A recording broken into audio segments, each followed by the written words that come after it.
तो सभी को गुड मॉर्निंग। आज की क्लास हम स्टार्ट करेंगे। अब आप लोगों को कुछ भी आंसर देना है तो आप अपनी मुंडी हिलाते जाइएगा, समझ में आ जाएगा। और जब मैं क्वेश्चन पूछूं तो अपना अनम्यूट करके आप मुझे आंसर देके वापस से म्यूट कर लीजिएगा। तो नेक्स्ट क्लास में हम लोगों ने डिक्री की डेफिनेशन पढ़ी थी अकॉर्डिंग टू बेयर एक्ट। तो डिक्री के कुछ इंपॉर्टेंट एसेंशियल्स भी मैंने आपको बताए थे, ग्रुप में भी शेयर किए थे। आई होप कि आप लोगों ने अपनी अपनी कॉपी में राइट डाउन कर लिए होंगे। तो आज डिक्री से रिलेटेड कुछ इंपॉर्टेंट टर्मोलॉजीज एक बार और हम डिस्कस करेंगे, जो कि हम ऑलरेडी कर चुके थे लेकिन डिटेल में डिस्कशन नहीं हुआ था। तो वो है preliminary decree, final decree, partly preliminary and partly final decree, plus deemed decree.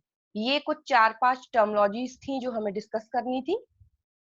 तो डिक्री तो आई होप सबको समझ में आ गया होगा कि decree is a formal expression of an adjudication given by the court by which court determines the rights of the parties which are in controversy in the suit.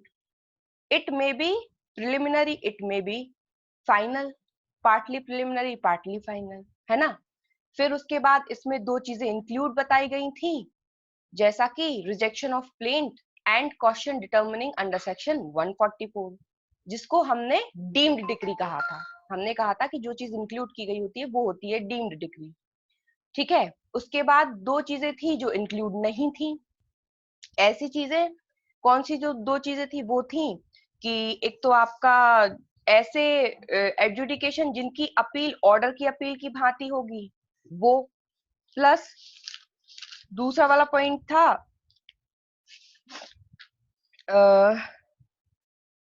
Order of dismissal for default, व्यतिक्रम के लिए खारिज किया गया आदेश। ये भी जो था डिक्री में इंक्लूड नहीं था। तो अब बात कर लेते हैं हम सबसे पहले कि प्रिलिमिनरी डिक्री क्या होती है। तो प्रिलिमिनरी डिक्री, जैसा कि हमने जो डिक्री की डेफिनेशन बेयर एक्ट में से पढ़ी थी और उसमें ही बाद में जो एक्सप्लेनेशन जुड़ा हुआ है उसमें डिफाइंड कर दिया गया था कि अ decree is preliminary when further proceedings have to be taken before the suit can be completely disposed of. Decree तब प्रारंभिक होती है जब वाद के पूर्ण रूप से निपटा दिए जा सकने से पहले आगे और कार्यवाही को किया जाना है। मतलब मैंने आपको सिंपल लैंग्वेज में बताया था कि कोई भी एक सूट फाइल हुआ है न्यायालय में, कोर्ट में एक वाद दायर हुआ है और उस सूट में बहुत सारे पार्टीज के बीच में डिस्प्यूट्स हैं और कुछ ऐसे मामले आते हैं जिनमें न्यायालय को पार्टीज के बीच में कुछ राइट्स को पहले ही निर्धारण करना पड़ता है, क्योंकि जब तक वो राइट्स क्लियर नहीं होंगे पार्टीज के बीच में तो आगे फर्दर प्रोसीडिंग हो ही नहीं पाएगी। कोर्ट जो है वो एलिजिबल ही नहीं होगा, उसके पास कुछ ऐसे ग्राउंड्स ही नहीं बचेंगे कि वो आगे फर्दर प्रोसीडिंग करे। तो कुछ ऐसे स्पेसिफिक रिलेटेड केसेस होते हैं जिनमें ऐसा करना आवश्यक हो जाता है कोर्ट के लिए कि वो पहले कुछ राइट्स को पार्टीज के बीच में डिटरमाइन कर दे। तब ऐसी स्थिति में कोर्ट क्या करती है, पार्टीज के बीच में पहले उन कुछ राइट्स को डिटरमाइन कर देती है। जब ये राइट्स डिटरमाइंड हो जाते हैं तो इनके लिए एक डिक्री फॉर्म, मतलब जो डिसीजन होता है उसको हम प्रिलिमिनरी डिक्री बोलने लगते हैं। क्यों? क्योंकि वो फाइनल नेचर के होते हैं। एक टाइप से पार्टीज के बीच में जो कुछ पॉइंट्स को लेकर के जो राइट्स डिटरमाइंड किए वो फाइनल नेचर के डिटरमाइंड कर दिए कोर्ट ने कि ये जो अब राइट्स हैं आपके, ये आपके प्रिलिमिनरी राइट जो डिटरमाइन कर दिए ये जो फाइनल है, और ये इसको क्या मान लिया? प्रिलिमिनरी डिग्री मान लिया। अब ये जो राइट्स, कुछ राइट्स डिटरमाइंड किए हैं कोर्ट ने, इन्हीं पर बेस्ड आगे की फर्दर प्रोसीडिंग होगी। ये डिसाइडेड हो चुके हैं राइट्स, अब आगे कंटिन्यू रहेगी प्रोसीडिंग और उन्हीं राइट्स को जो डिटरमाइंड किए जा चुके हैं ध्यान में रखते हुए आगे प्रोसीडिंग होगी। और उन राइट्स से रिलेटेड और कुछ अगर अराइज होते हैं राइट्स या और भी कोई इशू है वो डिसाइड होगा। इससे रिलेटेड इंपॉर्टेंट केस लॉ जो है वो आप लोग लिख लेंगे।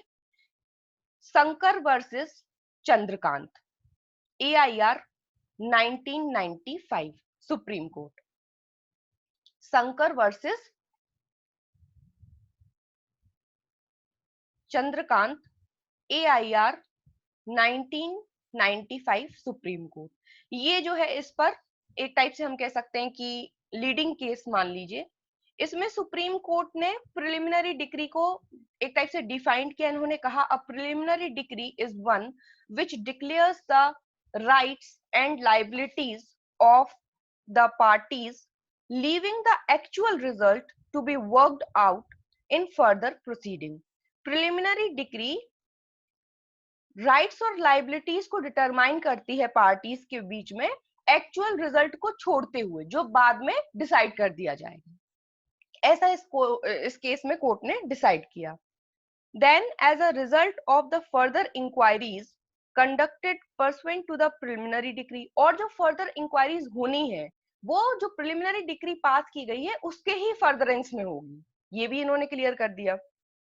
And a decree is passed in accordance with such determination which is final, और अब इस preliminary decree के आधार पर जो further determination होगा, जो फाइनल डिसीजन होगा, वो फाइनल डिक्री हो जाएगी हमारी।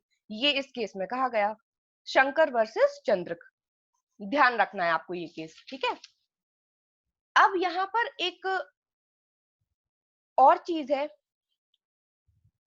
कि प्रिलिमिनरी डिक्री से रिलेटेड कि where an adjudication decides the rights of the parties with regard to all or any of the matters in controversy in the suit but does not completely dispose of the suit, it is preliminary decree. A preliminary decree is passed in those cases in which the court has first to adjudicate upon the rights of the parties and has then to stay its hand for the time being until it is in a position to pass a final decree in the suit. ये वही बात है जो मैं आपको already बता चुकी हूँ। यही केस में डिसाइडेड है कि कुछ राइट्स हैं जिनको डिटरमाइन कर देना है, अगर वो राइट डिटरमाइन नहीं करेगी तो कोर्ट कैपेबल ही नहीं रहेगी कि वो आगे फर्दर प्रोसीडिंग कर सके। इसलिए ऐसे मामलों में, जिन मामलों में फर्दर प्रोसीडिंग्स ऑटोमेटिकली आगे नहीं बढ़ सकती कुछ इंपॉर्टेंट राइट्स को डिटरमाइन किए बिना, तब कोर्ट की बाध्यता बन जाती है कि उसको पहले कुछ राइट्स को ही डिटरमाइन करना पड़ता है, और ऐसे मैटर्स को हम प्रिलिमिनरी डिक्री बोलने लगते हैं। अब कौन से सूट होंगे, यहां से क्वेश्चन फ्रेम होता है आपके एग्जाम में प्री में कि ऐसे कौन कौन से सूट हैं जिनमें प्रिलिमिनरी डिक्री पास की जा सकती है। तो मैं आपको स्क्रीन शेयर कर रही हूं, मैं दिखाती हूं आपको वो केसेस।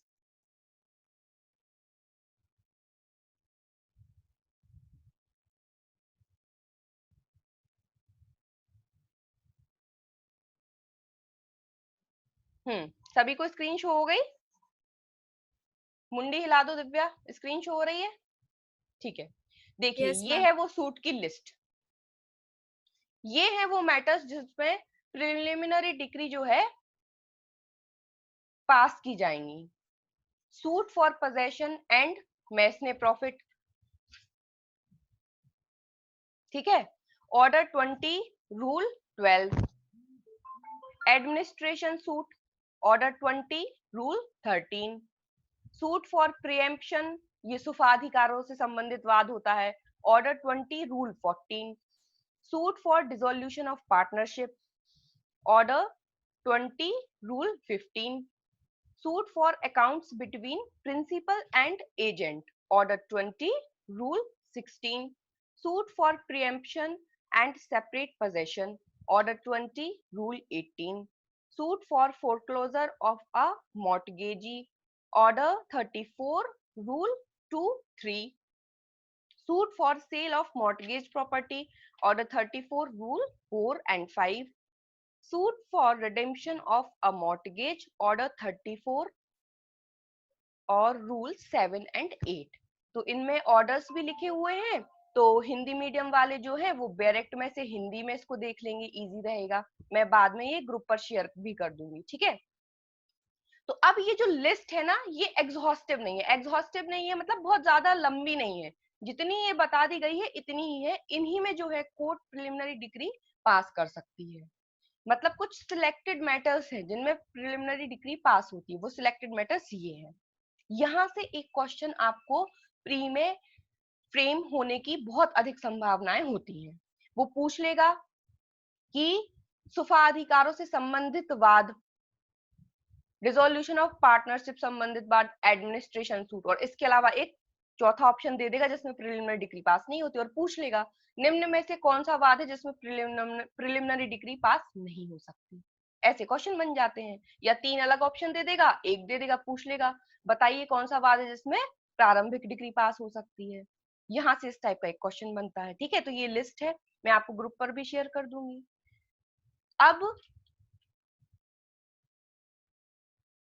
अब यहाँ पे एक और रिलेटेड क्वेश्चन, ये भी क्वेश्चन उठाया गया। यहाँ पर एक पॉइंट आया कि क्या एक ही सूट में, एक ही वाद में एक से ज्यादा प्रिलिमिनरी डिग्री पास की जा सकती है, एक से ज्यादा फाइनल डिग्री पास की जा सकती है क्या? ऐसा भी एक मतलब इशू सामने आया। तो इस पर भी बहुत कॉन्फ्लिक्ट चला। कुछ हाई कोर्ट्स ने कहा कि एक ही वाद में, एक ही सूट में, in a single suit there may be more than one preliminary decree. ऐसा हाई कोर्ट ने, कुछ हाई कोर्ट्स का व्यूज ऐसा था। But other high court said that no, in a single suit there may be single preliminary degree.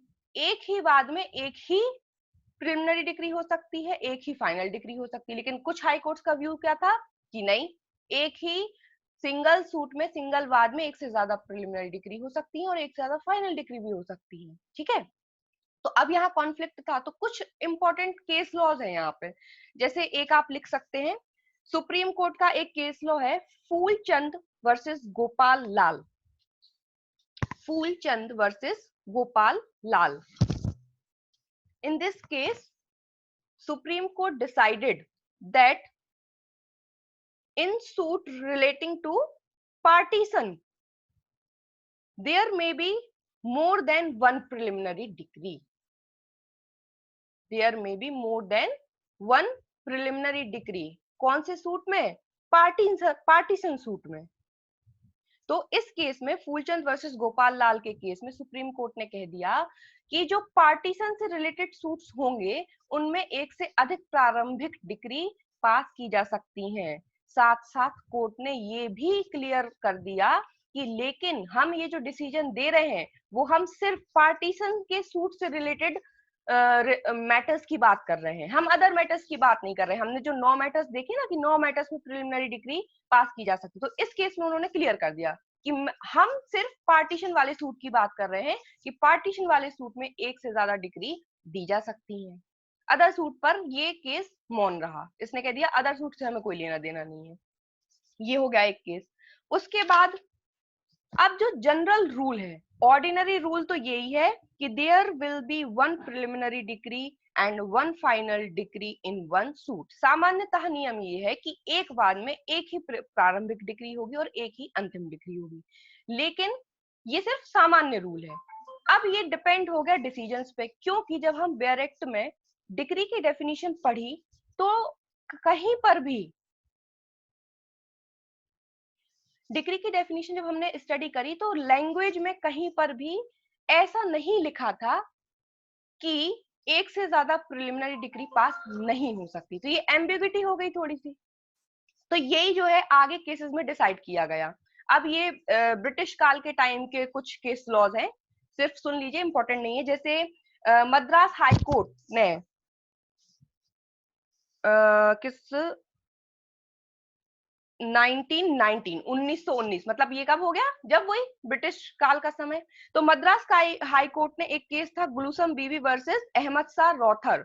इस case में इसने कहा, हाई कोर्ट ऑफ मद्रास ने कहा कि neither rule contemplates more than one preliminary decree and one final decree in one suit. कि एक ही वाद में, ऐसा सीपीसी में कोई भी रूल नहीं बनाया गया है कि एक ही वाद में एक ही प्रिलिमिनरी डिग्री होगी, एक से ज्यादा प्रिलिमिनरी डिग्री नहीं हो सकती, या एक ही फाइनल डिग्री होगी। ना ही ऐसा कोई रूल सीपीसी में बताया गया है कि एक ही सूट में जो है फाइनल डिग्री भी सिर्फ एक ही हो सकती है, एक से ज्यादा नहीं हो सकती। सही बात है, ऐसा तो कहीं नहीं लिखा है, कोई भी प्रोविजन नहीं है कि एक ही वाद में जो है सिर्फ एक ही फाइनल डिग्री होगी, या ऐसा भी नहीं लिखा है कि एक से ज्यादा फाइनल डिग्री हो सकती है। ना ये बताया गया है कि सिर्फ एक ही प्रिलिमिनरी डिग्री होगी, ना ऐसे वर्ड्स यूज किए गए हैं कि एक से ज्यादा नहीं हो सकती, मतलब हो सकती है। तो ऐसा इन्होंने कहा। तो इस केस में ये कहा गया कि to have two final decree and to call the first one is final decree will be really a misnomer as it will not be final. अगर किसी वाद में दो फाइनल डिग्री पारित की गई हैं और हम पहली वाली डिग्री को बोले कि ये फाइनल है, तो ये मिथ्या कथन सा लगता है कि पहली वाली डिग्री फाइनल है तो दूसरी नहीं है क्या, ऐसा मतलब उलझा हुआ सा डिसीजन इस केस में दिया। इसके बाद एक केस आया काशी वर्सेस रामनाथन। इस केस में भी क्या हुआ कि इस केस में भी फिर से वही ओपिनियन कि क्या करें भाई, प्रिलिमिनरी डिग्री एक से ज्यादा हो सकती है नहीं हो सकती, तो इन्होंने भी क्या किया, गुलूसम, ये जो ऊपर वाला केस है ना गुलूसम बीबी वर्सेस अहमद शाह रौथर के केस को इन्होंने कंसीडर करते हुए एज ऑबिटर डिक्टा इन्होंने ऑब्जर्व किया that there could be more than one preliminary decree and more than one final decree in a suit. तो इन्होंने डिसाइड कर दिया इस केस में कि एक ही वाद में एक से ज्यादा फाइनल डिग्री भी हो सकती है और एक से ज्यादा प्रिलिमिनरी डिग्री भी हो सकती है, दोनों हो सकती हैं। प्रिलिमिनरी डिग्री भी हम एक से ज्यादा पास कर सकते हैं, फाइनल डिग्री भी कर सकते हैं एक ही वाद में। अब फाइनली जो पहला वाला केस हमने लिखा था वो केस इंपॉर्टेंट है हमारे लिए। फाइनली जो केस आया शंकर वर्सेस चंद्रकांत, अगेन आप फिर से लिख सकते हैं इसमें। Finally, in Shankar versus Chandrakant 1995, Supreme Court said it is settled law that more than one final decree can be passed. इस केस में क्या कह दिया गया कि ये एक सेटल्ड लॉ है, एक स्थिर विधि है कि एक से ज्यादा फाइनल डिक्री पास की जा सकती है। तो ये फाइनली डिसाइड हो गया। तो अगर आप लोगों को क्वेश्चन आए सॉरी कि एक ही वाद में एक से ज्यादा फाइनल डिग्री पास की जा सकती है, तो हाँ, आप लोगों के लिए प्रिलिमिनरी के लिए इतना याद रखना है कि in a single suit whether more than one decree can be passed, yes. ठीक है, ये हो गया आपका प्रिलिमिनरी डिग्री।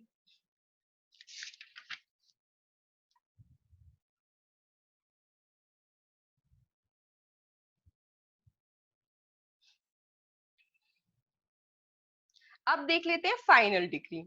फाइनल डिग्री क्या होगी, ये तो प्रिलिमिनरी डिग्री की बात हो गई। फाइनल डिग्री क्या होगी, तो देखो फाइनल डिग्री दो तरीकों से बनती है। कैसे बनती है, दो तरीके क्या है फाइनल डिग्री के? फाइनल डिग्री के दो तरीके ये हैं। पहला तो ये है कि when within the prescribed period no appeal is filed against the decree. कोई भी डिग्री जब पास की गई है तो हर डिग्री के अगेंस्ट में अपील करने के लिए एक लिमिटेशन दिया जाता है। लिमिटेशन एक्ट के अंतर्गत एक पीरियड ऑफ लिमिटेशन या पर्टिकुलर कोई भी एक्ट हम अगर पढ़ रहे हैं तो उस एक्ट में भी कभी कभी बता दिया जाता है। जैसे अभी हमने यंग पर्सन पढ़ा तो उसमें सेट असाइड करने का था, अपील का नहीं था, लेकिन एक टाइम लिमिट दिया था। तो जब कभी भी कोई डिग्री पास होती है और डिग्री की अपील करने का जो लिमिटेड टाइम पीरियड दिया गया है, उस लिमिटेड टाइम पीरियड के अंदर यदि पार्टीज ने अपील नहीं की है तो वो डिग्री ऑटोमेटिकली क्या हो जाएगी, फाइनल डिग्री हो जाएगी, क्योंकि आपने अपील नहीं की, मतलब वो फाइनल हो गई। प्लस अगर कोई डिग्री डिसाइड की गई है हाईएस्ट कोर्ट द्वारा, मान लो सुप्रीम कोर्ट ने ही डिसीजन दिया है, तो उसकी अपील तो हो नहीं सकती क्योंकि सुप्रीम कोर्ट से सुपीरियर कोर्ट तो कोई है नहीं। तो हाईएस्ट कोर्ट ने अगर कोई डिग्री पारित की है तो वो ऑटोमेटिकली अपने आप में क्या है, फाइनल डिग्री है। फिर when the decree so far as regards the court passing it completely disposes of the suit। अब जिस न्यायालय के पास में वाद आया था, सूट आया था डिसाइड होने के लिए, उस कोर्ट ने खुद से ही सारे डिस्प्यूट्स को पूरी तरीके से सॉल्व कर दिया। मतलब उसने कुछ ऐसा पॉइंट छोड़ा ही नहीं। ऐसा है कि दोनों पार्टी सेटिस्फाइड हो गई हैं लोअर कोर्ट के डिसीजन से, तो बस वो फाइनल हो गई। ठीक है, तो ये बस दो तीन तरीके होते हैं जिससे डिग्री फाइनल हो जाती है। अब एक और हम पढ़ते हैं सीपीसी में सेक्शन 97। सेक्शन 97 सीपीसी में बात करती है कि where any party aggrieved by a preliminary decree does not appeal from such decree, he shall be precluded from disputing its correctness in any appeal which may be preferred from the final decree। 97 ये कहती है कि जब कभी preliminary degree पास की जाती है तो प्रिलिमिनरी डिग्री के लिए भी अपील करने के लिए आपको एक समय दिया जाता है, क्योंकि प्रिलिमिनरी डिग्री क्या है, कुछ राइट्स पे फाइनल डिसीजन ही तो है ना। तो जो प्रिलिमिनरी डिग्री है उसके लिए भी एक टाइम पीरियड दिया जाता है कि आप अगर सेटिस्फाइड नहीं है इस डिग्री से भी तो आप इस पर अपील कर सकते हैं। और पार्टीज ने क्या किया, प्रिलिमिनरी डिक्री जब पास हुई तो उसके अगेंस्ट में जो अपील फाइल करनी थी, तो विद इन टाइम लिमिट, उस टाइम लिमिट के अंदर प्रिलिमिनरी डिक्री के अगेंस्ट अपील फाइल नहीं की, तो सेक्शन 97 आपको रोकती है। सेक्शन 97 कहती है कि अगर आपने with in time limit preliminary decree के अगेंस्ट अपील फाइल नहीं की, तो जब फाइनल डिक्री आपकी पास की जाएगी और फाइनल डिक्री के अगेंस्ट अपील फाइल करने का जो समय होगा, आप सोचे कि हम जब फाइनल डिक्री की अपील करेंगे तभी हम प्रिलिमिनरी डिक्री के लिए भी अपील फाइल कर देंगे, तो उन्होंने कहा नहीं, प्रिलिमिनरी डिक्री के अगेंस्ट फाइल करना है आपको अपील, तो उसके लिए आपको अलग से समय दिया गया, आपको तभी कर देना है, तुरंत 30 दिन के अंदर, 90 दिन के अंदर, जो भी टाइम लिमिट दिया गया है।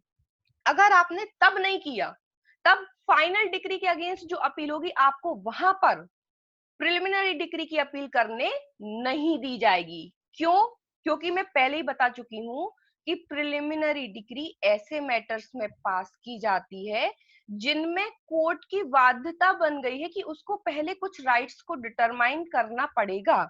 अगर वो राइट्स डिटरमाइन नहीं करेगी तो वो आगे कार्रवाई कर ही नहीं पाएगी, ऐसी सिचुएशन है। तो अगर कोर्ट बाध्य है कि वो आगे कार्रवाई नहीं कर सकती, तो आप सोचें कि पहले कोर्ट ने, आपने पार्टीज ने क्या करा, अपने राइट्स डिसाइड करवा लिए, आपने डिसाइड करवा लिए। अब आपका क्या कर्तव्य बनता है कि जब कोर्ट ने आपको प्रिलिमिनरी डिक्री पास कर दी तो आप तुरंत अपील करो। क्यों? क्योंकि वो मैटर वहीं पर रुका हुआ था ना, आपने अपील नहीं की। अब आप फाइनल डिक्री जब पास हो रही है तब आप जा रहे हैं कि अब करेंगे अपील, तो कोर्ट कहेगा पागल हो क्या, हमारा टाइम वेस्ट करवाया, तब करना चाहिए थी अपील। इसलिए तो प्रिलिमिनरी डिक्री पास की थी क्योंकि आगे कार्रवाई नहीं बढ़ सकती थी। अगर आगे कार्रवाई बढ़ रही होती तो डायरेक्ट फाइनल डिक्री करते। अब आप बोल रहे हो कि अब हम अपील करेंगे, तो कहा नहीं, 97 ने कहा नहीं, जिन मैटर्स में प्रिलिमिनरी डिक्री पास होती है तो प्रिलिमिनरी डिक्री के लिए जो लिमिटेड टाइम पीरियड दिया है उसी में आपको अपील फाइल करनी है। अगर आप तब अपील फाइल नहीं करते हो तो आपको आगे फाइनल डिक्री के समय में जो अपील फाइल करने का समय है तब आपको इशू नहीं उठाने दिया जाएगा। तो यहाँ पे क्वेश्चन ये होता है, ये वाला पॉइंट क्यों यहाँ कोरिलेट किया, इसलिए कोरिलेट किया क्योंकि ऐसी कंडीशंस में प्रिलिमिनरी डिक्री भी कन्वर्ट हो जाती है फाइनल डिक्री में। क्यों? कि प्रिलिमिनरी डिक्री के अगेंस्ट अगर आपने अपील नहीं की, मतलब parties are satisfied with that decision, and parties are satisfied, तो ये मान लिया जाएगा कि वो rights, particular rights completely disposed हो गए थे, तो वो पार्टली प्रिलिमिनरी तो है ही, साथ में वो कन्वर्ट हो गई फाइनल में, आगे जाके तो वो फाइनल ही हो जानी है। तो प्रिलिमिनरी डिक्री भी फाइनल डिक्री कब बन जाती है? जब उसके against with in time limit parties ने अपील फाइल नहीं की है, तो वो भी क्या हो जाएगी? फाइनल डिक्री हो जाएगी। या प्रिलिमिनरी डिक्री अगर हाईएस्ट कोर्ट ने करी, सुप्रीम कोर्ट ने डिसाइड की थी प्रिलिमिनरी डिक्री, तब भी वो क्या होगी? फाइनल डिक्री होगी। प्रिलिमिनरी तो है, साथ में वो फाइनल नेचर की होगी। ठीक है, ये वाला पॉइंट हो गया। अब यहाँ पे बात करते हैं हम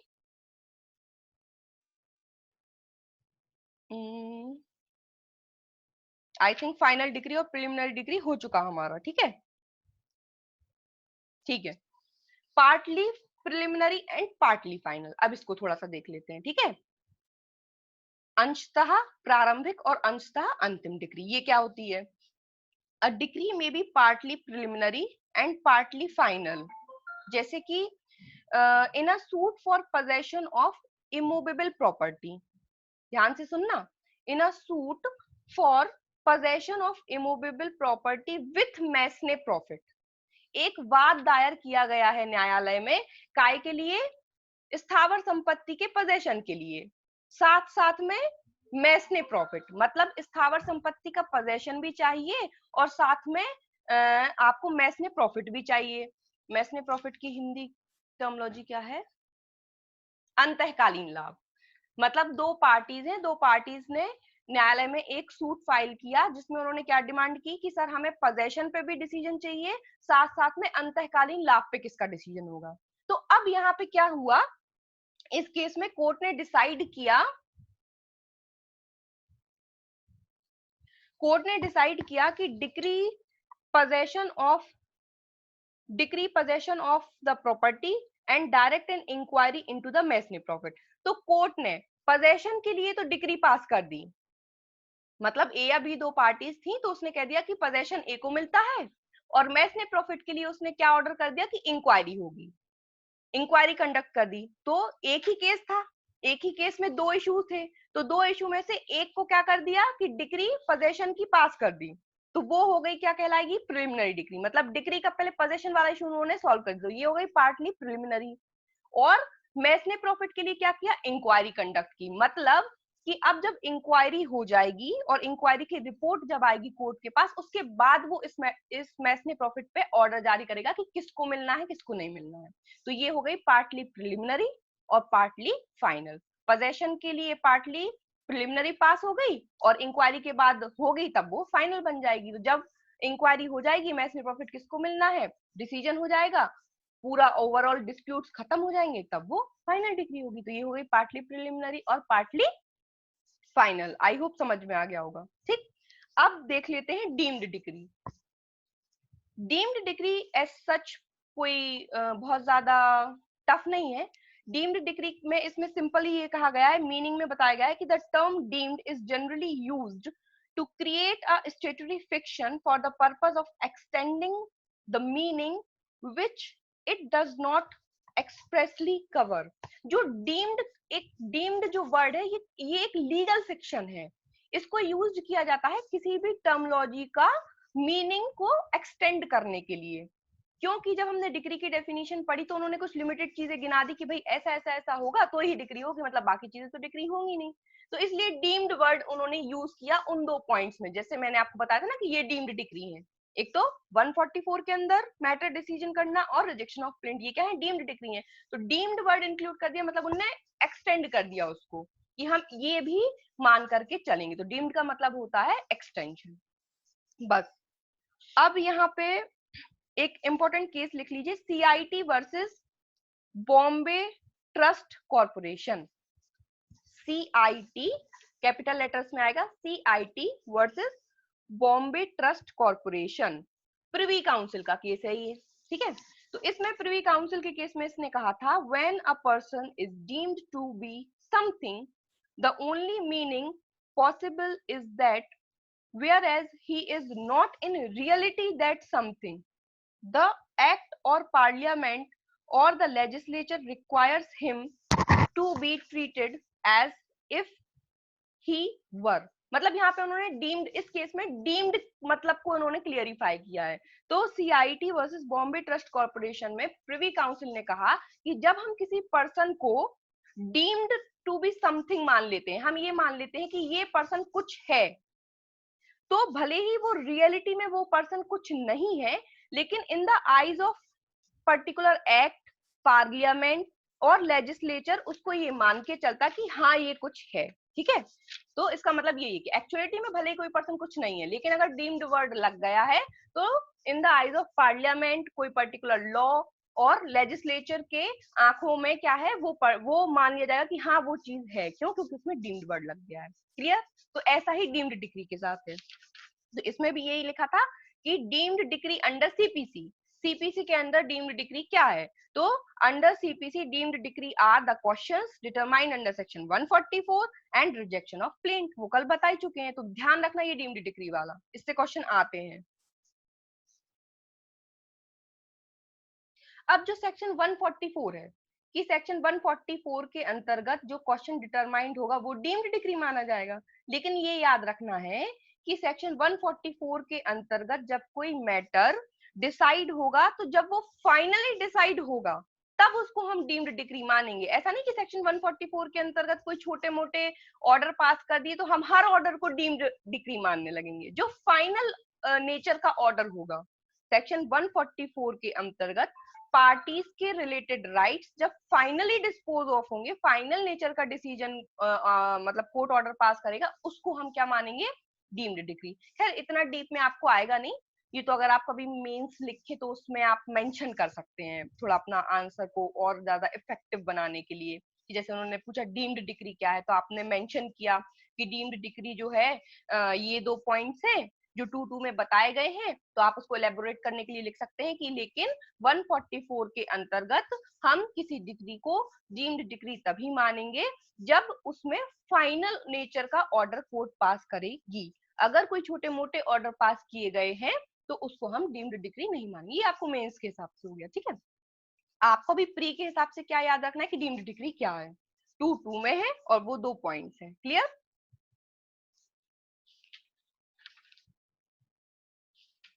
ठीक है, तो ये आज का हमारा टॉपिक कंप्लीट हुआ। मतलब हमने क्या क्या देख लिया, हमने प्रिलिमिनरी डिग्री देख ली, फाइनल डिग्री देख ली, पार्टली प्रिलिमिनरी देख ली, पार्टली फाइनल देख ली, और डीम्ड डिग्री इन डिटेल, ये हमारी डिटेल में हो गई।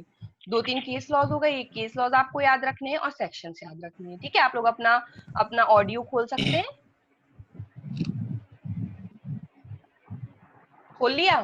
चलो, थोड़ा सा टाइम तो जाने वाला है, हमारा टॉपिक भी कंप्लीट हो गया आज हमारा टाइम, तो थोड़ा सा तुम लोगों से पूछ लिया जाए। चलो, कौन बताएगा कौन बताएगा? दिव्या बताएगी। दिव्या बताओ, मैस्ने प्रॉफिट को कहाँ डिफाइन किया गया है? अंतःकालीन लाभ। देख कर बता रही है मैडम। कौन बताएगा? नेहाली आप बताओ, वेयर इज डिफाइंड मैस्ने प्रॉफिट? टीके जैन, आप अपना माइक ऑडियो खोलिए फिर बोलिए, माइक खोलिए। 2.12 में